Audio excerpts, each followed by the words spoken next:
والصلاة والسلام على سيد الأنبياء والمرسلين أما بعد فأعوذ بالله من الشيطان الرجيم بسم الله الرحمن الرحيم قال الله تبارك وتعالى في القرآن المجيد والفرقان الحميد ما كان محمد أبا أحد من رجالكم ولكن رسول الله وخاتم النبيين صدق الله العظيم وبلغنا رسوله النبي الكريم الأمين وعلى آله وأصحابه وذرياته أجمعين قال الله تبارك وتعالى في القرآن المجيد والفرقان الحميد في شان حبيبه الكريم إن الله وملائكته يصلون على النبي يا أيها الذين آمنوا صلوا عليه وسلموا تسليما درود پڑھیے سارے الصلاة والسلام عليك يا رسول الله الصلاة والسلام عليك يا حبيب الله صلی اللہ تعالی علی النبی الأمی وآلہ صلی اللہ تعالی علیہ وسلم صلاة و سلام علیک یا سیدی یا رسول اللہ۔ سامعین محترم، آج کے پرفتن دور کا سب سے خطرناک جو فتنہ ہے وہ فتنہ قادیانی کی شکل میں ہمارے سامنے۔ مختصر حاضری ہے میری، انشاءاللہ بیان میرے بعد ہوگا، توجہ فرمائیے گا کہ آج فتنوں میں سب سے بڑھ کر فتنہ قادیانی کی شکل میں ہمارے سامنے ہے، اور مسئلہ ختم نبوت اسلام کا وہ بنیادی مسئلہ ہے کہ جس پر اسلام کی پوری عمارت قائم ہے۔ عقیدہ ختم نبوت نہیں ہے تو اسلام کی عمارت بھی قائم نہیں ہے۔ عقیدہ ختم نبوت اسلام کے چند بنیادی عقائد میں سے ہیں کہ جن پر اجماع امت ہے کہ تمام کے تمام امت کا اس بات پر اجماع ہے کہ حضور نبی کریم علیہ السلام اللہ کے آخری نبی ہیں، اور حضور کے بعد کوئی نبی کسی بھی طرح کا قیامت تک نہیں آ سکتا۔ اللہ تبارک و تعالی نے قرآن مقدس میں ارشاد فرمایا ما کان محمد ابا احد من رجالکم ولکن رسول اللہ وخاتم النبیین، اور حضور نبی کریم علیہ السلام نے ارشاد فرمایا انا خاتم النبیین لا نبی بعدی، کہ میں نبیوں میں سے آخری نبی ہوں اور میرے بعد کوئی نبی نہیں۔ اب اللہ تبارک و تعالی نے حضور نبی کریم علیہ السلام کو لا نبی بعدی کے تخت پر بٹھایا اور ختم نبوت کا تاج حضور نبی کریم علیہ السلام کے سر انور پر ایسا سجایا کہ چاند بے نور ہو سکتا ہے،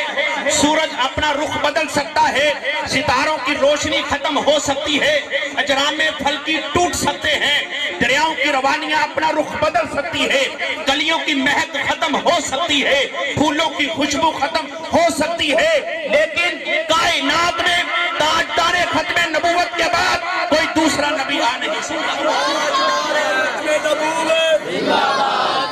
تاجدار ختم نبوت اتنی نزاکت ہے کہ ہمارے لوگ اس کی طرف توجہ نہیں کرتے۔ اب ذرا چلیے صحابہ اکرام کے دور کی طرف۔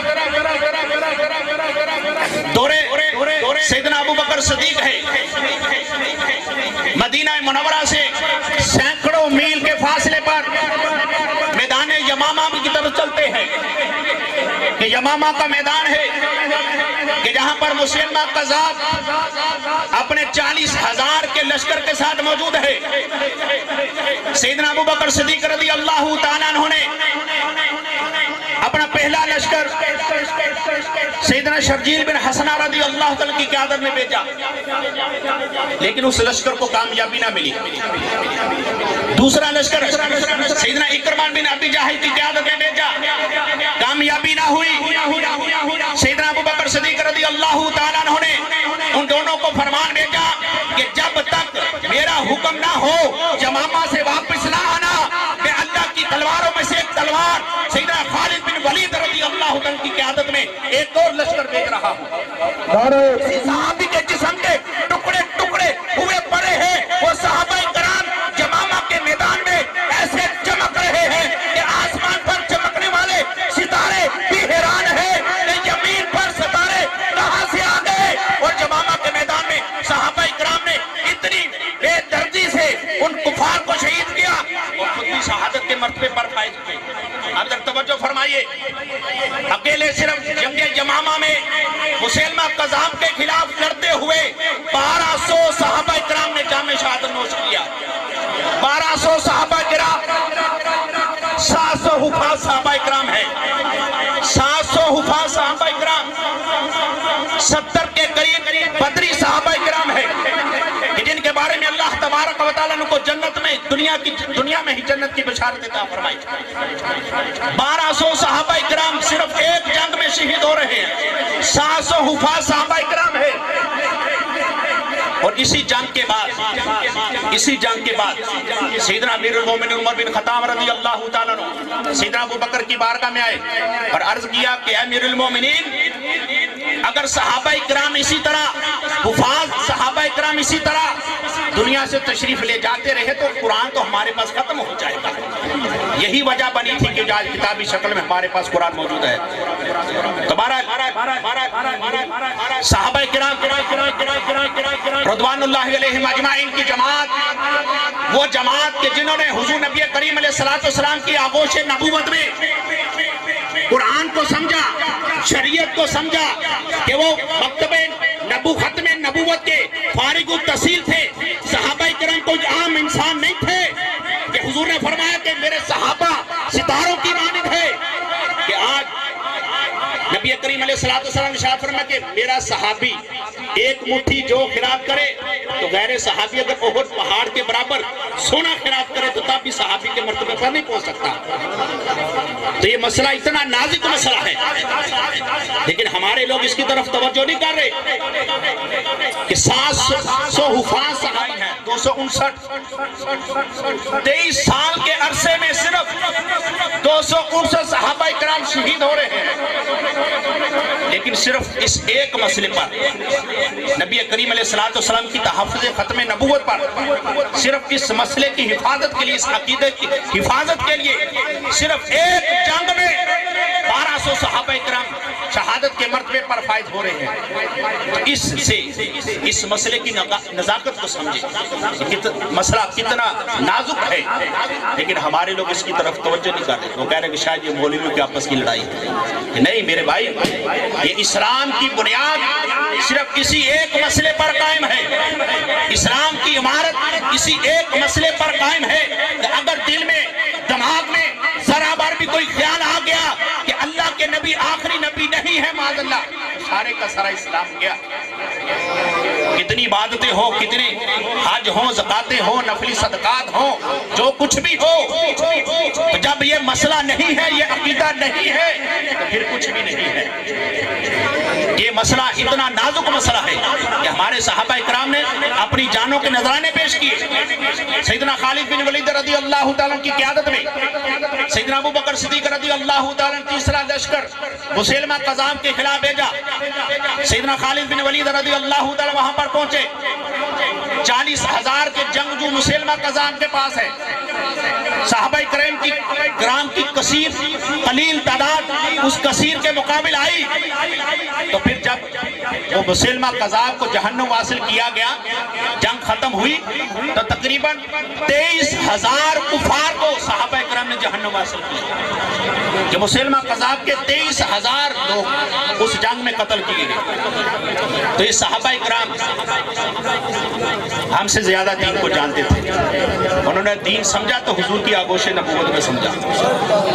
دین کو سمجھا، قرآن کو سمجھا تو حضور علیہ السلام سے سمجھا۔ تو یہ اگر یہ مسئلہ کوئی اہمیت کا حامل نہ ہوتا تو صحابہ کرام کبھی بھی مدینہ منورہ چھوڑنا گوارا نہ فرماتا، تو مدینہ سے گئے ہیں، مدینہ کو چھوڑ کر، اپنے گھر بار کو چھوڑ کر، بیوی بچوں کو چھوڑ کر گئے ہیں، یہ بتانے کے لیے کہ مسئلہ کتنا اہمیت کا حامل ہے۔ لیکن آج جب ہم اپنے کسی بھائی کو، اپنے کسی دوست کو کسی قادیانی کے ساتھ ملتے ہوئے، اس کی دعوتوں میں جاتے ہوئے، اس کے غمی خوشی میں شریک ہوتے ہوئے دیکھتے ہیں، تو کیا ہمارے کلیجے نہیں ڈرتے؟ ہمارے کلیجے نہیں کانپتے کہ اگر کوئی کسی قادیانی سے ہاتھ ملاتا ہے تو کیا اس کو جنگ جمامہ میں، میدان جمامہ میں کسی صحابی کا کٹا ہوا ہاتھ نظر کیوں نہیں آتا؟ آج اگر کوئی شخص کسی قادیانی کے پاس چل کر جاتا ہے تو اس کو صحابہ اکرام کے کٹے ہوئے پاؤں کیوں نہیں نظر نہیں آتے؟ آج جب وہ کسی قادیانی سے بغل گیر ہوتا ہے تو جمامہ کے میدان میں کسی صحابی کے کٹے ہوئے بازو اس کو نظر کیوں نہیں آتے؟ مولانا ظفر علی خان غازی علم دین شہید رحمت اللہ تعالی علیہ کو جب ان کو دفن کیا جانے لگا تو کثیر علماء اکرام، علامہ اقبال اور دیگر، سید دار علی شاہ صاحب رحمت اللہ علیہ اور مولانا ظفر علی خان بھی وہیں پر موجود۔ اب جب قبر تیار ہو گئی، مولانا ظفر علی خان علیہ رحمت الرحمان قبر کے اندر گئے، قبر کے اندر جا کر لیٹ گئے۔ اب لیٹے، اب باہر نہیں آ رہے، باہر نہیں آ رہے، بڑا زور لگایا، کہتے باہر آپ، کہتے نہیں، کہتے کہ مجھے ایسا کرو کہ مجھے اسی قبر میں دفن کر دو۔ اب باہر آئے تو وہی غازی علم دین شہید رحمت اللہ تعالیٰ علیہ کی قبر پر کھڑے کھڑے انہوں نے ایک ربائی کہی، شعر کہا اور کہا نماز اچھی، روزہ اچھا، حج اچھی، زکات اچھی، مگر میں باوجود اس کے مسلمان ہو نہیں سکتا، نہ کٹ مروں جب تک میں شاہ فتح کی حرمت پر خدا شاہد ہے کہ کامل میرا ایمان ہو نہیں سکتا۔ یہ ربائی انہوں نے اس وقت کہی، غازی علم دین شہید کے مزار پر کھڑے ہو کر، اور یہ پیغام دے دیا ہمیں کہ کوئی اپنی عبادت پر نہیں اترائے کہ میں بڑا نمازی ہوں، پرہیزگار ہوں، بڑا متقی ہوں، بڑے صدقے خیرات کرنے والا ہوں، بڑے غریبوں کو کھانے کھلانے والا ہوں۔ فرمایا نہیں، کہ بات کھانے کھلانے کی نہیں، بات نبی کریم علیہ السلام کی محبت کی اور آپ کے ناموس کی حفاظت کی ہے کہ جو اس پر کھڑا ہو گیا وہ کامیاب ہو گیا۔ کروں تیرے نام پر جان فدا، نہ بس ایک جان دو جہاں فدا، دو جہاں سے بھی نہیں جی بھرا، کروں کیا کروڑوں جہان ہوں، دل ہے وہ دل جو تیری یاد سے معمور رہا، سر ہے وہ سر جو تیرے قدموں پہ قربان گیا۔ اعلیٰ حضرت نے بات ختم کر دی، آج لے ان کی پناہ، آج مدد مانگ ان سے، بات ختم کر دی اس پر کہ آج ہی ماننا ہے زندگی میں کہ جب تک زندگی ہے اسی وقت تک جو بھی کچھ کرنا ہے حضور کے ساتھ کرنا ہے۔ آج لے ان کی پناہ، آج مدد مانگ ان سے، پھر نہ مانیں گے قیامت میں اگر مان گیا، کہ قیامت میں مانا تو پھر کیا ہے؟ قیامت تو سرکار بنائی ہی اس لیے ہے، قیامت برپا ہی اس لیے ہوگی۔ وہ حدیث نگران نے فرمایا کہ اللہ تبارک و تعالی تمام عالمین کو اپنے پیارے نبی کریم علیہ السلام کی عظمت اور شان کا مظاہرہ فرمائے گا کہ یہ ہے میرا وہ محبوب جس کے صدقے میں نے اس ساری کائنات کو تکمیل فرمایا۔ تو اس مسئلے کی نداقت کو سمجھیے، یہ مسئلہ بہت نازک ہے، یہ صرف